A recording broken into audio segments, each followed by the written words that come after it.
বন্ধু আমি সুতপা প্রত্যেকদিন যেমন আসি তেমন আজকেও চলে এসেছি। আর এই ভোগ দর্শন করলে মানে কি বলবো, দুর্ভোগ কাটে। তাই একবার সব কাজ ফেলে কিন্তু অবশ্যই দর্শন করে নিন। যার জন্য আমি চলে আসি, আমার বন্ধুরা সেই সুযোগটা যেন না বাদ যান, তা দর্শন করুন, এই সুযোগটা নিয়ে নিন। দেখুন এখানে চলছে এই যে ঠাকুর রামকৃষ্ণ দেবের ভোগ, আপনারা বুঝতে পারছেন। এখানে এই যে 12.5 চালের ভোগ। এখানে আসন আছে, জল, নুন, শুক্তো, 5 রকম ভাজা, ডাল, আলু পটলের চচ্চড়ি, আলু পটলের তরকারি, চাটনি, পুষ্পান্ন। তো এটাই আপনাদের সাথে প্রত্যেকদিন শেয়ার করি, আপনারা অবশ্যই দেখুন, দর্শন করুন। আর মহামায়া আদ্যা শক্তির ভোগ, এখানে 22.5 চালের ভোগ দেখুন।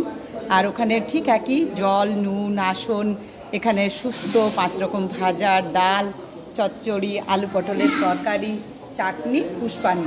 তাই সবাই দর্শন করে নিন।